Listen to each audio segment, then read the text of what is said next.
আসসালামু আলাইকুম। একটা ছবি দেখাচ্ছি, কেমন লাগে?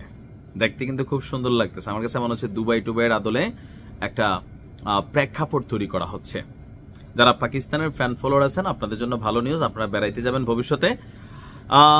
একটা কৃত্রিম দ্বীপ নির্মাণ করছে, শুধুমাত্র দ্বীপ না, বিশাল একটা ছোটখাটো ধরেন একটা শহরই বলা যায় যে তৈরি করতে যাচ্ছে পাকিস্তান। কিন্তু কেন? তবে এখানে আমেরিকার একটা ইন্টারেস্ট আছে। আপনারা জানেন যে এই মুহূর্তে পাকিস্তানের সাথে ডোনাল্ড ট্রাম্পের সম্পর্ক অতীতের যে কোনো সময়ের চেয়ে ভালো। ইভেন ডোনাল্ড ট্রাম্পের আশীর্বাদে আবারও পাকিস্তানের সেনাপ্রধান হয়েছেন আসিম মুনির, এমনকি বেশ কিছু উপাধিও পেয়েছেন, এমনকি লাইফ টাইম গ্যারান্টি পাইছেন, মামলা হবে না, কখনো তার বিচার হবে না, অনেক কিছু কিন্তু তিনি সুযোগ পাইছেন।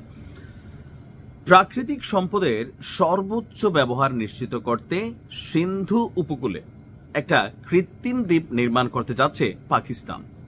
সম্প্রতি মার্কিন প্রেসিডেন্ট ডোনাল্ড ট্রাম্পের আগ্রহ এবং নতুন গবেষণায় তেল গ্যাসের সম্ভাবনার ইঙ্গিতের পর পাকিস্তান তাদের সাগরে তেল অনুসন্ধান কার্যক্রম জোরদার করেছে। তবে অনুসন্ধানে উল্লেখযোগ্য হাইড্রোকার্বনের উপস্থিতি সম্পন্ন উপকূলীয় অববাহিকা অঞ্চল পাওয়া না যাওয়ায় ইসলামাবাদ খনন প্রক্রিয়া জোরদার করছে। ব্লুমবার্গের একটি প্রতিবেদন বলছে, রাষ্ট্রীয় মালিকানাধীন জ্বালানি কোম্পানি পাকিস্তান পেট্রোলিয়াম লিমিটেড সিন্ধু উপকূল থেকে প্রায় 30 কিলোমিটার দূরে সুজাওয়ালের কাছে একটি দ্বীপ নির্মাণের পরিকল্পনা করেছে।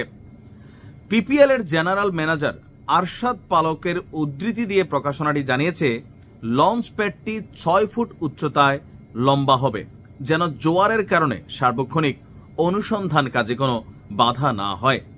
ইসলামাবাদে একটি তেল এবং গ্যাস সম্মেলনের ফাঁকে বলা হচ্ছে যে আবুধাবির কৃত্রিম দ্বীপপুঞ্জের সফলতা দ্বারা অনুপ্রাণিত হয়েছে পাকিস্তান, আর প্রথম প্রকল্প হিসাবে পাকিস্তানের এই প্রতিষ্ঠানটি এই প্রকল্পটিতে তারা কাজ করতে যাচ্ছে। জানিয়েছে দ্বীপের নির্মাণ কাজ ফেব্রুয়ারিতে সম্পন্ন হবে এবং এর পরপরই কার্যক্রম পরিচালনা করা হবে।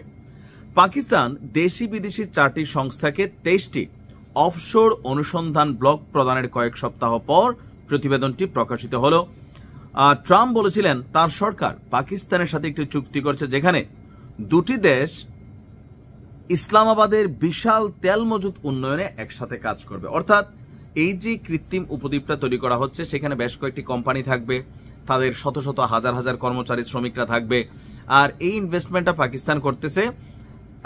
আমেরিকার কিছুটা সহায়তা এখানে আছে, প্লাস নিজেদেরও আগামী দিনের যে তেল গ্যাসের নিরাপত্তা, এইটাকে মেক শিওর করার জন্য তারাই কৃত্রিম দ্বীপটি বানাতে যাচ্ছে। মোটটা কথা, বা আমরা যদি বড় দাগে বলি, তাহলে তেল গ্যাস অনুসন্ধানের জন্য আমেরিকা সহ পৃথিবীর ওই যে 23টি দেশের যেই এখানে কানেক্টিভিটি আসবে, তো তাদের জন্য সম্ভবত মিনি একটা দ্বীপ বানাতে চায়।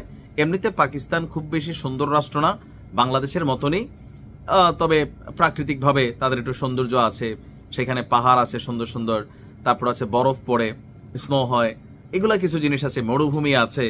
ওইগুলার বাইরে এমনি শহর টহর এই বাংলাদেশের মতনই। সো বিদেশিরা আসবে, থাকে না বাংলাদেশের ডিপ্লোম্যাটিক জোন যেগুলো আছে, বসুন্ধরা, গুলশান, আপনি দেখবেন একদম রাস্তাঘাট একটা রিক্সাও ঢুকতে দেয় না। ওই এলাকার মানুষ এক ধরনের ভাবে গাড়ি টাড়ি চালাইয়া জীবনযাপন করে, বড়লোক এলাকা।